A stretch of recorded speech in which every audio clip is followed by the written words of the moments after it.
My name is Stephanie Mulkenton. I'm the Community Involvement and Volunteer Coordinator at Project Safe.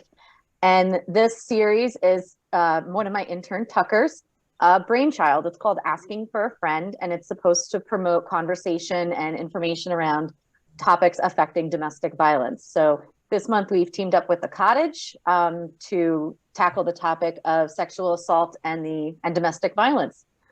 So Tucker is going to talk about Project Safe and explain some of our services. Yeah, so I'm Tucker, and I am one of the Master of Social Work interns here, and I've been able, like Stephanie said, to work really closely with her this year on presentations. So really excited y'all are here tonight. And you can go to the next slide. So Project Safe's mission is working to end domestic violence through crisis intervention, ongoing support, system change advocacy, and prevention and education in the community. And we offer services in Clark County, Madison, Oconee, and Oglethorpe counties. And so we do have, oh, sorry, thought we were at a different slide. But we serve all victims of domestic violence. So this is men, women, children, and really there's no typical client, but anybody who's experiencing domestic violence are the people that we serve. And a lot of our clients come to us through the hotline and others through referrals through different local agencies. And then we have a lot of different services at Project Safe, and some to call attention to are our 24/7 confidential hotline. People can call in if they're in crisis and talk to our advocates. We also have a teen text line, and the interns take shifts on this so people can text in if they have questions just about their relationship. And then through the pandemic, we've extended it so that anybody can text in because it might be harder to have like phone calls if you're calling about crisis, so people can text in to the text line now too.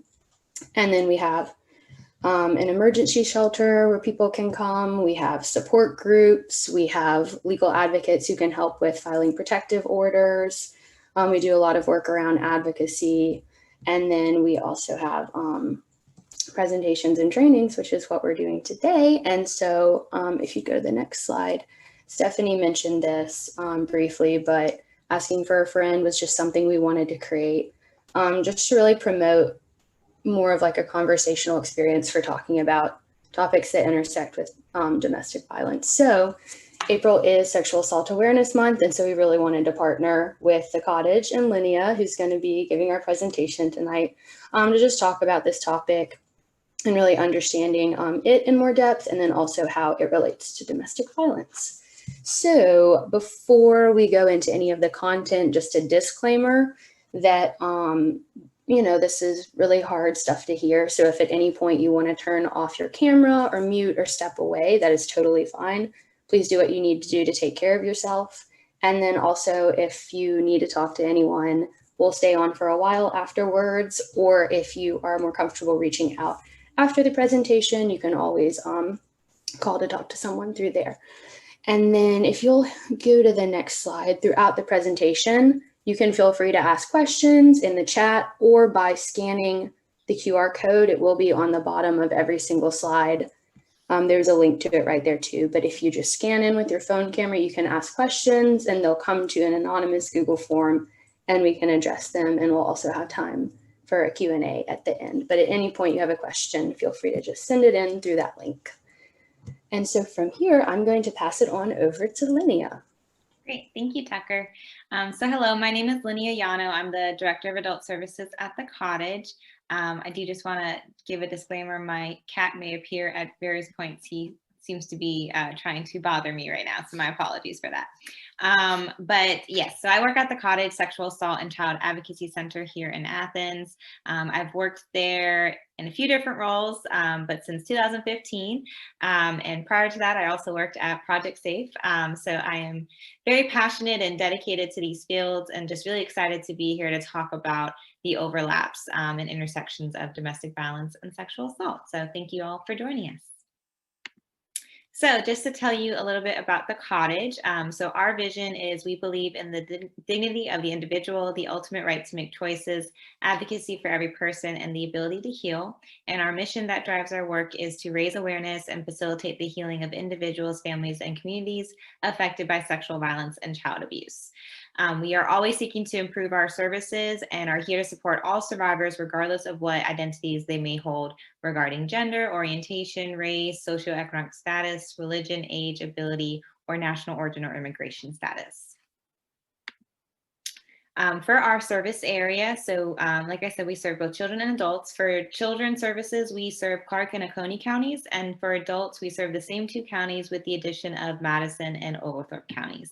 And we will serve folks who live in these counties and or have experienced assaults in these counties. So it can be one or the other or both of those, and we're able to help. And if we're ever not the right county area, we can always help connect folks to their appropriate agency, no matter where they might be located. And so for the different services we offer, like Project Safe, we also have a 24/7 crisis hotline number that's always available. And that's usually the main way that people reach out to us to start off. For our child services, we help provide support to children who've experienced any form of abuse. So that can include sexual abuse, but it can also include physical, emotional, verbal, neglect, or witnessing domestic violence. And so we have staff available to help navigate the investigation process for child abuse cases. We have staff that help do specialized interviews called forensic interviews for those investigations. And we'll also help provide support for any children receiving medical exams regarding their abuse and helping to support the family members that are there taking care of that child and loved one. On our adult services side, we'll help serve anyone who's 18 years old or older who's experienced sexual violence at any point in their life. So some of our adult clients might have had childhood sexual abuse experiences and now are adults and beginning their healing process, and or have had a variety of experiences through adulthood. So it doesn't matter when something happened for an adult, we're always here to help provide that support.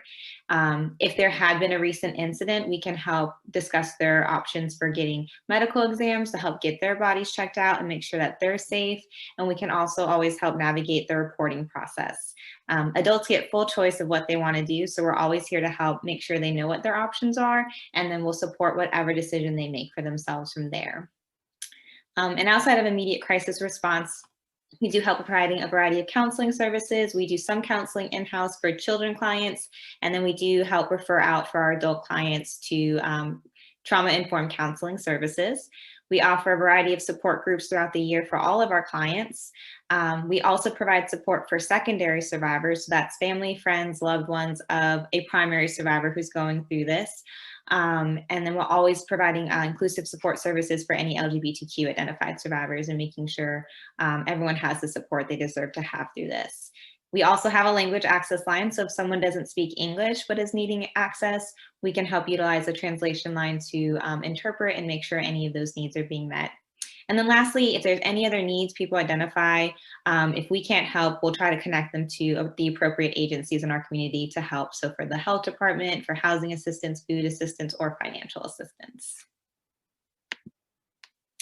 So what is sexual assault? So this is something that we all hear about on an everyday basis, but sometimes kind of knowing what sexual assault actually looks like might not be as well known. And so we're kind of just starting off first with some basic terms and information. So the term sexual assault itself is kind of an umbrella term to encompass any type of unwanted sexual contact that somebody is forced into. And so it can include a variety of different actions against that person. A term most often recognized is rape. This is typically viewed more as a legal definition, and it is often defined as any type of unwanted sexual intrusion or penetration of someone's various body parts. That can include the vagina, the anus, or the mouth. Incest is another term that's often used for any type of sexual contact or intrusion by a family member. The type of relationship for a family member can vary, so it could be parents, siblings, grandparents, extended family, cousins. There's really no limitation to that. And for our purposes, we'll always acknowledge. I will say too, just to be thoughtful with terms and information, sometimes the terms that community-based agencies recognize could vary from like the specific legal definitions, and those also can vary from state to state. And so just being knowledgeable of that, Certain states might have different things related to the legal definitions, but we're often a lot more open to kind of acknowledge however someone might define their experience or what terms they feel comfortable using for their experience. Sexual abuse is a term more typically used for children who've experienced abuse, and usually reflects a person in position of trust or authority who abused that individual. Sexual harassment is also something that people don't often think of when you talk about sexual assault or these issues, but it is defined as any type of unwanted sexual advances or favors under verbal or physical harassment in the workplace or learning environment. People often don't reach out for services when they go through something like this because they view it as like a workplace issue, but knowing that agencies like ours are definitely here to help navigate and provide support through any of those types of situations. Perpetrator is usually a term used interchangeably for the abuser or the rapist. We often acknowledge too that the biggest thing we always do is mirror a survivor's language. So it's really good to be thoughtful about however someone is choosing to define their experience or how they're referring to those people. It's always good to use the same similar language to make sure we make them feel as comfortable as possible, because these can be really hard and difficult conversations to have.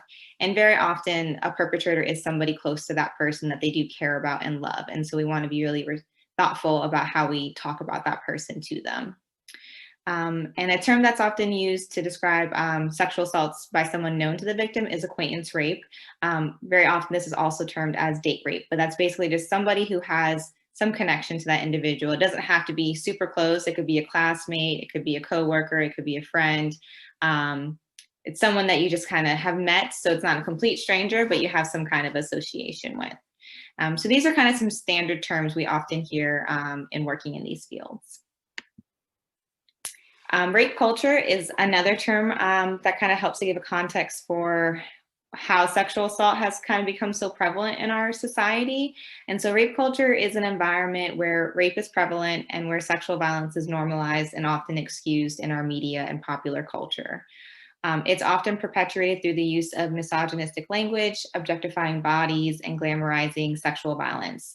And so therefore, it creates a society that disregards individuals' rights and safety.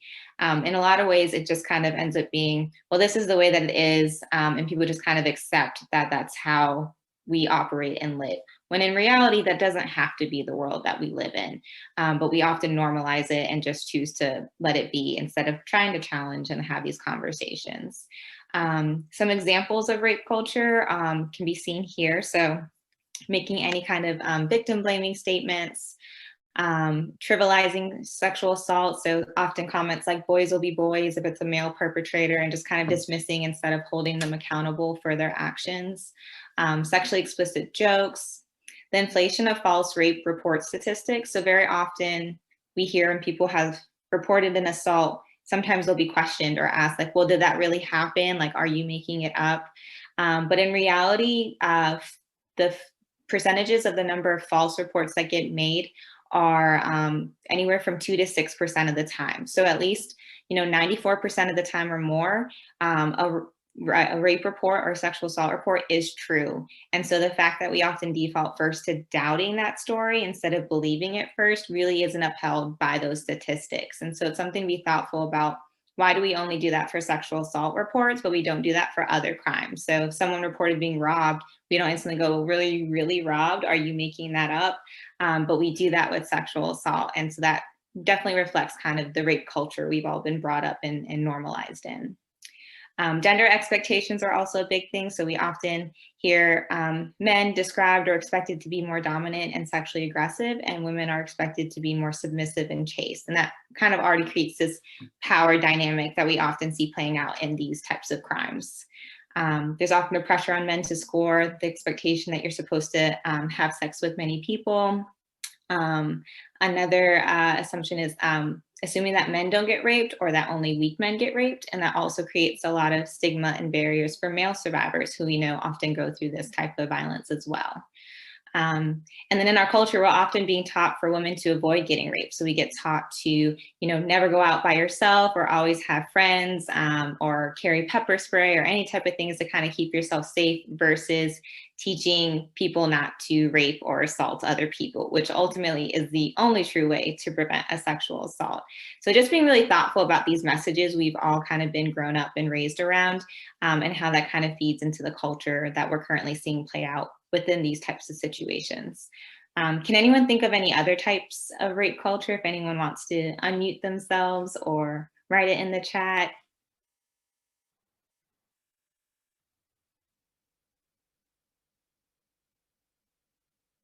There's really a whole variety. So if you have on spot pop up, feel free to still pop them in the chat and we can definitely talk through them some more.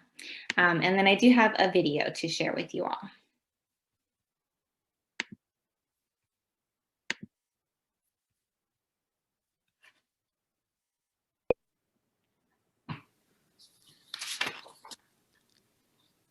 When my rapist showed up under the People You May Know tab on Facebook,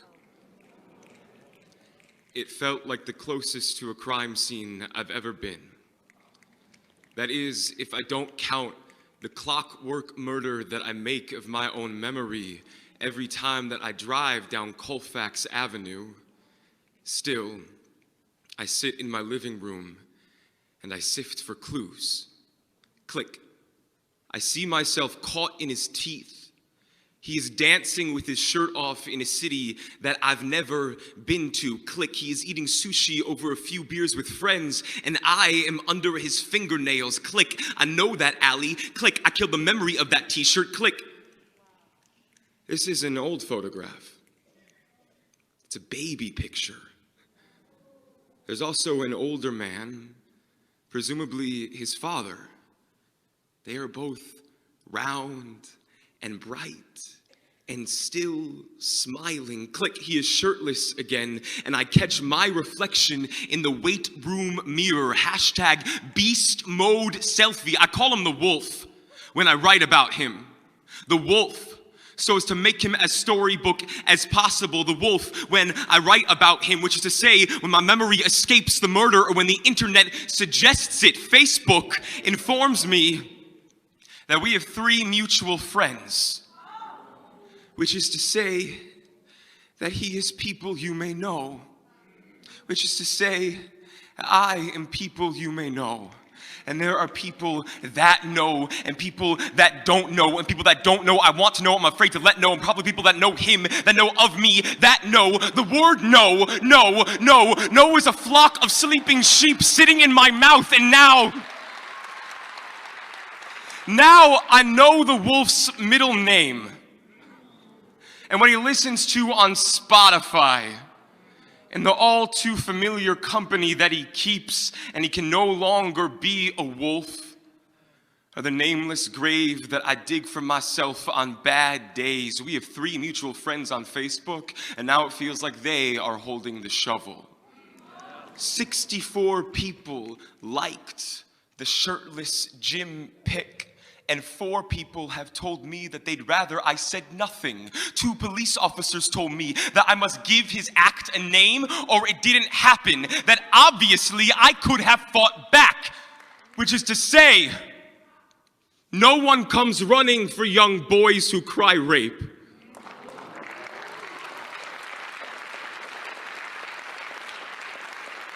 When I told my brother, he also asked me why I didn't fight back. Adam, I am, right now, I promise. Every day I write a poem titled Tomorrow. It is a handwritten list of the people I know that love me, and I make sure to put my own name at the top.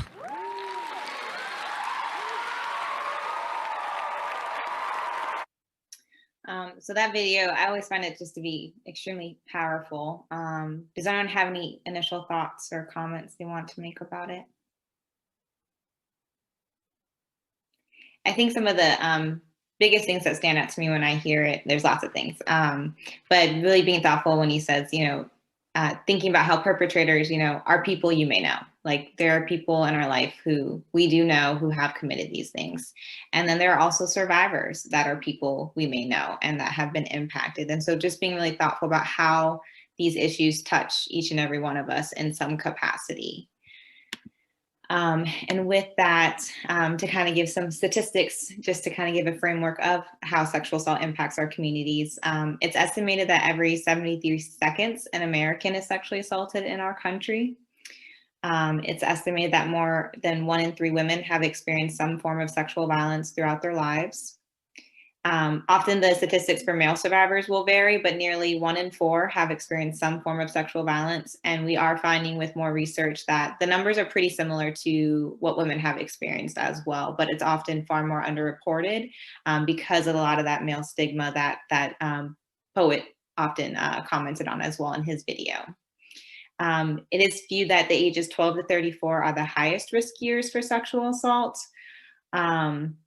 And then 8 out of 10 rapes are committed by someone known to the survivor. And so that's a huge thing to be really thoughtful about, that we often think like stranger assaults are the ones that are happening more frequently and the ones we need to be more afraid or on guard for. But in reality, it's more often somebody that you are acquainted with, that you maybe trust, feel comfortable with, who is then, violating that trust. And 33% of assaults are committed by a current or former spouse or dating partner. And then the other aspect to take into account with sexual assault, knowing that it's very often about this power and control dynamic, and then being thoughtful about how this intersects with people's various identities. And so we know any group that is oppressed or marginalized in our community will often face much higher levels of these violence, unfortunately, because of that power and control dynamic. And so some statistics to share with you all. Of women who are raped in their lifetime, it's estimated 34.1% are American Indian or Alaskan Native. And this group is viewed as the most likely to experience the highest levels of violence with domestic violence and sexual assault in our country. 24.4% are mixed race, 18.8% are African American, 17.9% are Caucasian, 11.9% are Latina, and 6.8% are Asian or Pacific Islander. It is estimated that 1 in 10 people in the US identify as LGBTQ, and it's reported that these individuals often experience sexual violence at higher rates than those who identify as heterosexual. 92% of women who experience homelessness have also reported experienced severe physical and/or sexual assault at some point in their lives. And then 83% of people who have an intellectual or developmental disability have experienced some form of sexual violence as well. I know these statistics can be really hard to see, but it is a really important thing for us to just acknowledge that often those who have the least amount of power in our communities are often being victimized on the most, unfortunately. And that's something that's important for us to talk about so that we can actually help lead changes to occur as well. And so being thoughtful, when someone goes through a sexual assault, there can be so many impacts on the individual in processing through that experience. And so the first thing to know is that there is no one way to respond to a sexual assault. All of us are individuals and different people with different lived experiences. And so we're all going to respond to situations in a different way. These are some categories of ways that people might respond, but it's still important to realize that there can be differences as well. So very often, I think what we more often expect is to see someone who's very expressive, and usually very expressive in the way that they might be crying uncontrollably or like really upset, and oftentimes is unable to talk about it. They're very caught into those emotions. And that's kind of the typical expectation people might view. However, another intense emotion they might experience that people aren't familiar with is seeing someone laughing uncontrollably. And that's something that can be really common for sexual assault survivors, because they're often in shock and trying to understand what just happened to them. And in some ways, that disbelief and that shock might translate into just laughing at the disbelief that they are going through this situation. And that throws some people off guard. And that survivor probably is off guard too. And they'll be like, I don't even know why I'm laughing right now, but they can't really control it. And the best thing we always do is let them know however you're feeling and responding is completely normal and completely valid, and just helping to normalize that experience. You could also see some survivors who are very controlled. And this feels weird to some people because You'll see someone who's very matter of fact, very calm, kind of very not expressing very much emotion at all, kind of just very blunt and upfront.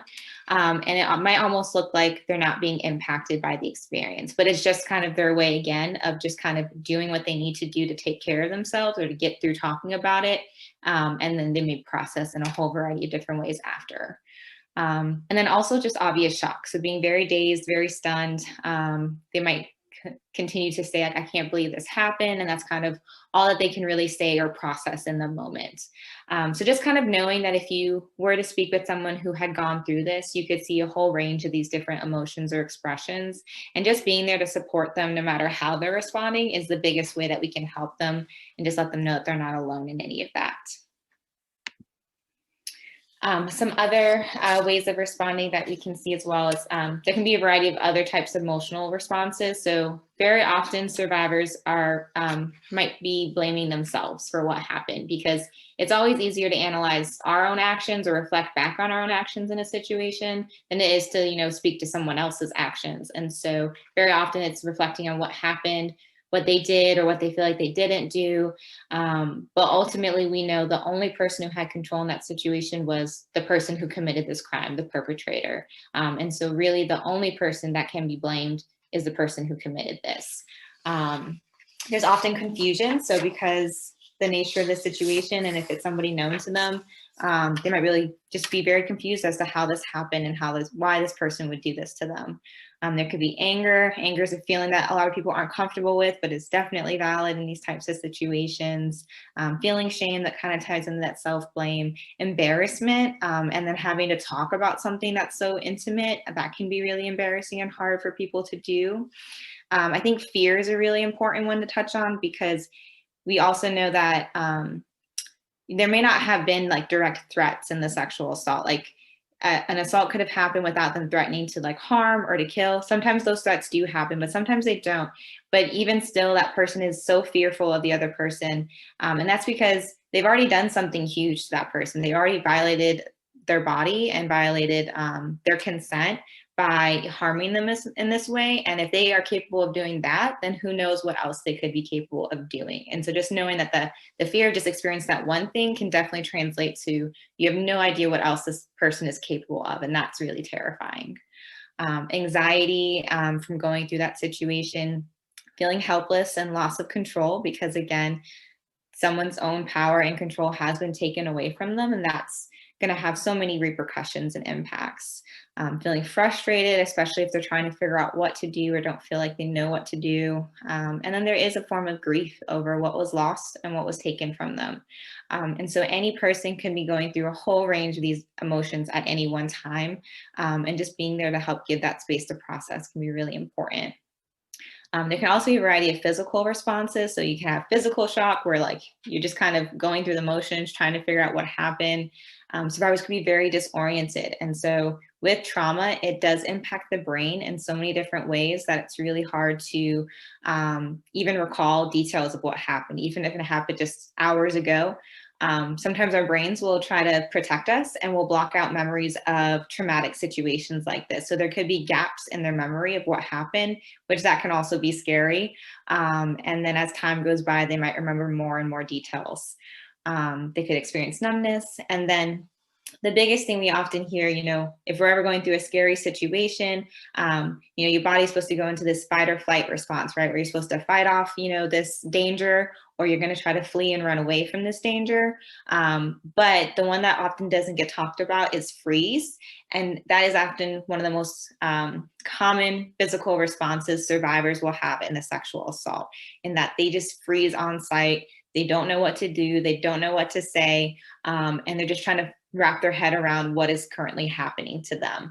And that often creates a lot of guilt, because then people ask, well, if you didn't want it to happen, why didn't you fight back? Why didn't you try to get away? Well, when you freeze in that moment, you're not able to think about any of those things. And so being able to help, normalize that freeze response can be so instrumental for so many survivors, because that often is the most common type of response. So looking at the overlaps of domestic violence and sexual assault. So with domestic violence, this is often defined as a pattern of behavior used to establish power and control over another person in an intimate relationship. And that type of abusive behavior can vary. So it can include physical violence, which we most often think about for domestic violence. It can include sexual violence, which we don't often think about within these dynamics.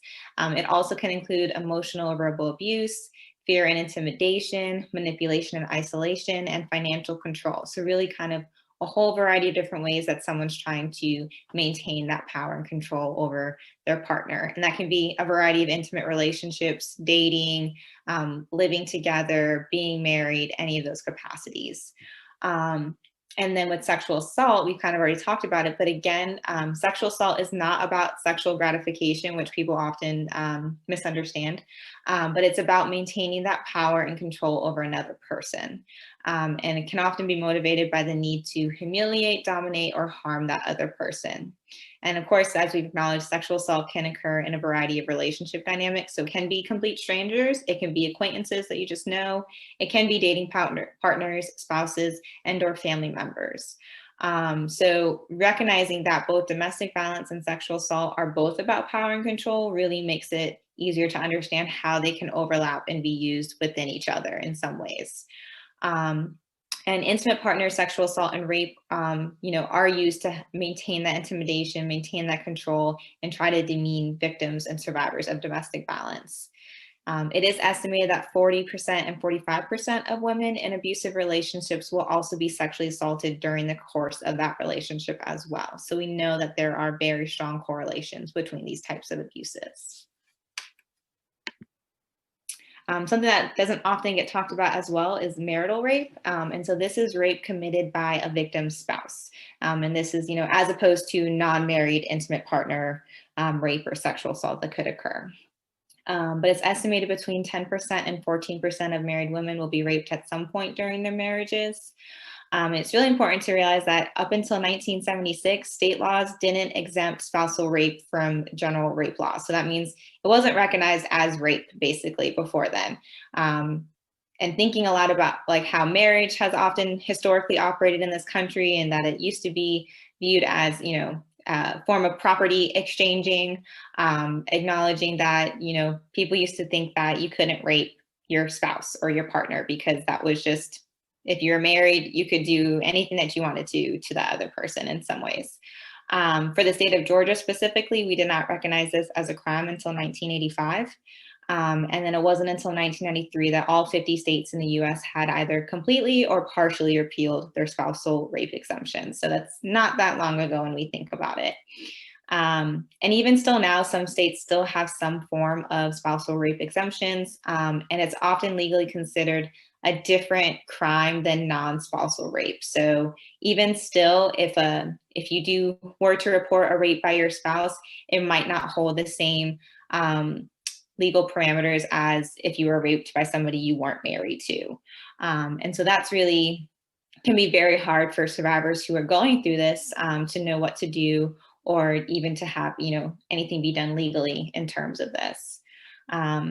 Also, just culturally, like within our country, many Americans do not believe that marital rape is actually rape. So they don't view that as a violation, as an issue, or that, that consent wasn't given in those situations. Marital rape is also the most underreported form of sexual assault.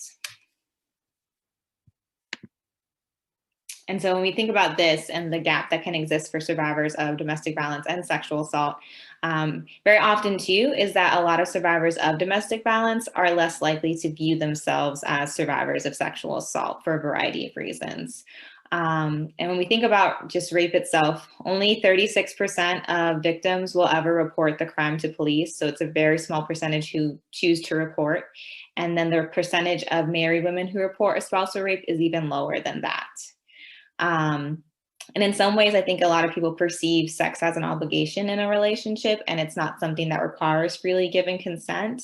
And or very often, there's a misconception that if you consented to have sex with the person one time, that means, you consent to future times, which isn't the case because every sexual encounter needs to have consent given each time. But very often, we don't view that as a culture or view that as something that you need each time to receive. I wanted to pose the question to you guys, but why else do you think domestic violence survivors may not view themselves as sexual assault survivors?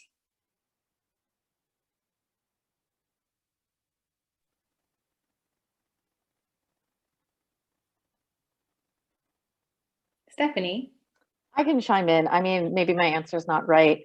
But I feel like domestic violence survivors already have a lot of stigma attached to that label itself of being, being in an abusive relationship, and that societal stigma that to add sexual assault to it could add to their trauma, could add to their the weight of the experience. And so without acknowledging it, that might be self-preserving. That might be some kind of safe tactic for them at that moment.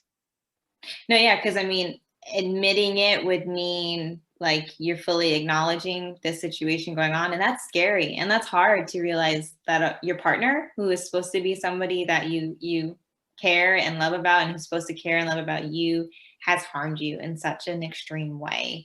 So yeah, I think that's definitely a really great point to bring up as well.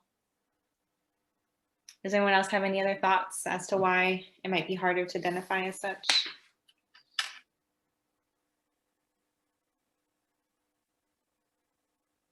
And I think it just comes down to, knowing in these relationships, very often with domestic violence, that a lot of the times it's not that they don't want to get their partner in trouble. They don't want to report it to police. They don't want their partner to be arrested potentially, because they love and they care about this person. And it's not that they necessarily would want the relationship to end. They just want the abuse to end. And so that's where it gets really hard and tricky for them to even know what to do or what options are available.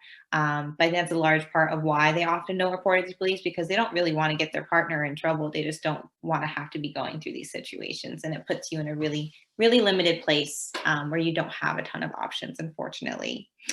And I think it just reflects further on what our society needs to do better in viewing how we view consent and what that should look like and how it's supposed to be discussed and talked about in our society, because there's still so many gray areas within all of that as well.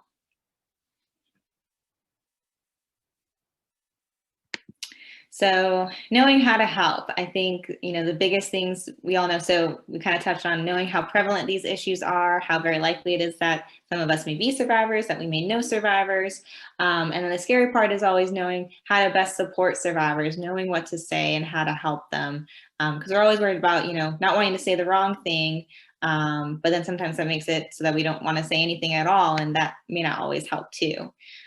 So ways to help a survivor. It is important to realize that the reactions of a survivor's friends, family, and larger society can greatly affect their healing process. So knowing just kind of and that kind of feels hard, but knowing the weight of that can be really important, of knowing how much you can help a survivor in their healing process. And some survivors have reported that the negative reactions of loved ones have sometimes had larger impacts on their healing than the assault itself. And I know that can feel kind of hard to hear, but I think even Kevin Cantor in his poetry piece kind of touched on it when he talked about his brother even asking, why didn't you fight back? And that being something that really stayed with him, of recalling his brother saying that to him. And so I think it's just important to realize words do have power, and, being there and being able to help best support that person when they're navigating is going to help them so much more in the long run. And ultimately, the more support a survivor has, the better off they're going to be within that healing process. So the more you can do to show up, to be there and support them, will help them so much more in the long run. And so this is kind of just some helpful things to keep in mind of ways you can best, support that individual. So if someone is sexually assaulted, the biggest thing is always to believe them. These are not easy things to talk about. They're really personal. They're very intimate, and they can be really scary to talk about. And also because we know very often our society doesn't support survivors because of how rape culture operates. And so believing them first instead of doubting them first can have such huge impacts on that individual. Always being clear that it's not their fault no matter what, because again, like we said, self-blame and guilt are some of the biggest emotional responses survivors have. So the more you can reinforce to them that it wasn't their fault, the more that they're going to need to hear that. And ultimately, it's crazy because, we, in our society as individuals, we acknowledge that people are accountable for their own behavior and actions, right? But when it comes to sexual assault, often we look to that survivor's actions instead, and we say, well, why did you go out with that person? Or why were you at that party? Or why were you drinking so much? Instead of being like, well, why did that person do such this horrible thing? We never ask that question for some reason. Because to say that I somehow have any control how someone else chooses to respond to me is crazy, because I can't stop someone from doing something if that's what they're choosing to do. And that's the biggest thing for us always to remember with these types of situations. Validating that survivor's feelings, so they're going to be processing through all those emotions and just letting them know that it's okay, whatever they're feeling. Listening, sometimes it's not about having the right thing to say or knowing exactly what to say. It's just being there and listening to them and giving them that space that makes a difference. It definitely is very important not to sympathize with the perpetrator or try to come up with an understanding or reason for why this person might have done these actions to them, because those are the kinds of things that will stick with a survivor, and will probably stick with them past that experience and situation. It is always important to respect the time it takes to heal, because that's going to look different for every individual. There's no timeline really to the healing process. And so just kind of continuing to give them that supportive space. It is important to encourage them to get help, but also respect their choice not to. And so especially for adults who get full choice of what they want to do, they don't have to report to police if they don't want to report it. And they don't have to get medical services if they don't want it. And they don't have to get counseling if they don't want it. And if they're not at a point to want any of those things and they're being pressured into doing them, it's really not going to serve them in the long run, because they're probably going to be less likely to follow through on it. So you could encourage them to go to counseling, but if they're not at a point where they want to talk about it yet, they're probably not going to continue to go to sessions. And so the better thing you can do is let them know, like, hey, you can always help share resources and share information. So be like, hey, there's this agency called the Cottage, and they could be a good place for you to reach out to. But if they choose not to call us, that's also their choice to make, and just supporting that. And knowing that there's only so much that you can do too. And all you can do is help give that information and then let them make those decisions. It is good to resist seeing them as a victim. So they're still the same person they were before. And a lot of times they might just want to get back to where they were before and kind of just forget about what happened or try to move past it. And so the best you can do to, let them know they have a space to talk about it, but don't just make that the only space they get to talk about things. Of course, if somebody is suicidal or thinking about self-harm, it definitely is important to make sure that just their physical safety is being maintained, and making sure they get help for those services. Accept that there might be changes for that person of, how they're living their life and what they're doing for some time as they're trying to recover from this. It's also important not to measure pain and not to make trauma comparative. So sometimes, especially when we think about differences between like sexual assault and rape. So very often you might hear people say, if someone was sexually assaulted, but they weren't raped, you might say, well, it could have been worse. You could have been raped. And while that comes from a well-meaning place, I think, in a lot of ways that kind of takes away from the real impact that still the sexual assault is having on somebody. Because no matter what somebody went through, no matter the level of what someone went through, it's going to have some kind of impact. And then if we make it comparative, the struggles they are having might feel diminished, and they might feel like, well, I shouldn't be complaining, or I shouldn't be struggling with this because people have gone through way worse things. So like, I have no right to feel how I feel, but those feelings are valid and those feelings are real. And so no matter what happened to somebody, however they're processing that is very understandable. And then we know that these are about power and control dynamics. So the best we can do to help re-empower someone to take back that power for themselves, the better off they're going to be, which is why it's really important sometimes too, like with reporting. On the outside looking in, we might think, well, yeah, of course you should report this to police. Like, this is a serious issue that should be reported, but that survivor might not want to do it for a variety of reasons. And so not pushing them into something else that they don't want to do is really important, and trying to just respect whatever decision they are making for themselves. And that can be the biggest thing to help them gain back that power that was taken from them. Of course, educating yourself. So attending things like this is definitely a huge thing for you to be better prepared in the future, for anyone you know who might be going through this, and just always trying to keep an open mind about these situations. And then, of course, dealing with your own emotions. So we recognize, primary survivors, but we recognize secondary survivors. So family, friends, loved ones who are there supporting someone going through this. It can be really hard on you as well, and the relationships you guys have. And so you might have a variety of emotions and feelings you need to express.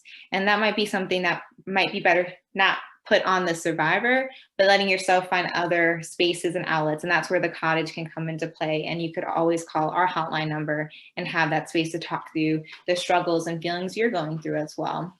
And again, knowing that there's only so much you can do for somebody else, right? So all you can do is help provide these spaces, provide that support. But ultimately, if they're choosing not to go down certain avenues, there's only so much you can do in that respect as well. So just to be helpful, if you were to ever encounter the situation yourself or someone else you knew did encounter it, the biggest thing is to always first make sure you're in a safe place. If you do have injuries, calling 911 or going to the hospital is always the most immediate safe response. And then calling our confidential hotline. So again, it's confidential, it's free. And for adults, you get the full opportunity to explore your options, really talk through what you want to do, and then we're there to support whatever decision you make for yourself. So knowing that nothing has to be reported if you don't want it to be, you don't have to receive any other services or give your name or anything like that if you don't want to, but we're there to listen and talk through whatever you might want to do. And if there is any possibility of wanting to report, we would advise, after an assault, avoiding any like smoking, eating, showering, going to the bathroom, douching, brushing your teeth, washing your clothes, or disturbing the scene, because if you do choose to report, there could be a variety of evidence available in any of those things. If you have done those things, that's also okay, and you still have options available, but just kind of being thoughtful while you're figuring out what you want to do. Calling the hotline is going to be the best way to kind of figure out what you'd like to do in those moments, and then we can proceed from there. So that kind of brings us to the end of my prepared slides, but I would like to open up if there's been any questions that have come up for folks.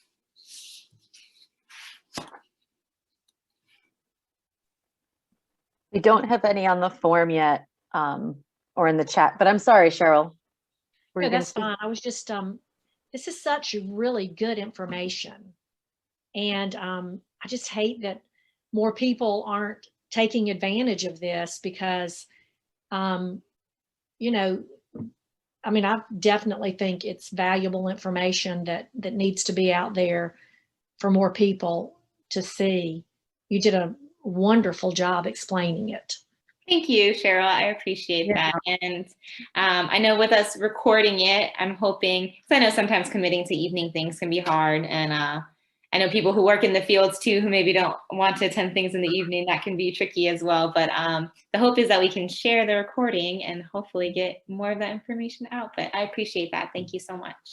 And thank you for being here. Oh, we're very interested and glad to be here.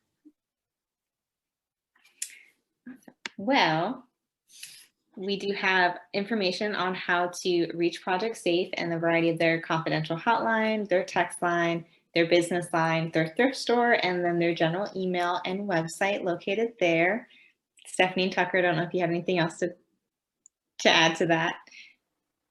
I think those are all the ways you could reach us. Yes. That's plenty ways to get in touch with us. Oh, sorry. I was just going to add, looking out for future presentations and stuff too, that will always be posted on our social media. And if you are, registered, signed up for our newsletters, it'll come out there too. I don't know why I couldn't think of that word, but yeah, there will be future presentations like this. So, and always presentations at request. Yeah. And then some of our contact information for the Cottage. So again, our 24/7 crisis hotline, our office number, and my contact information is there for anybody who'd like to reach out. And phone calls or emails is always perfect. And I'm happy to help. And we do help provide specific trainings and presentations for any agencies that would like it.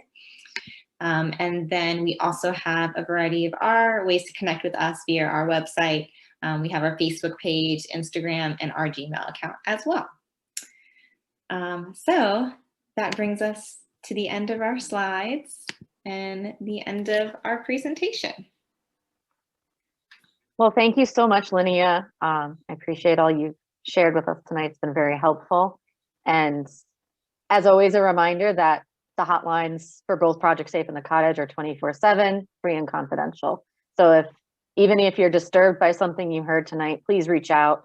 They'll be around to talk in case, 3 a.m. in your bed and you're like, oh, that's really disturbing. Let me text someone. You can text us or call the Cottage. We're here to listen. And that's what I was going to add too. Thanks so much, Linnea. We appreciate it so much. And yeah, definitely, I was going to say, everyone, just take care of yourselves after stuff like this. It's hard to hear. So yeah, do something for self-care, and yeah, if you have any questions, reach out definitely to any of us, because we're happy to, continue to educate or point towards resources and stuff. Oh, and I did make a handout of a lot of the how to help information. I'm kind of the last end of the slide, so we'll send that out and to all the participants, and then that way it's kind of on hand and on file for later. Thank you, Tucker. Thank you. Yeah, and thanks so much for being here.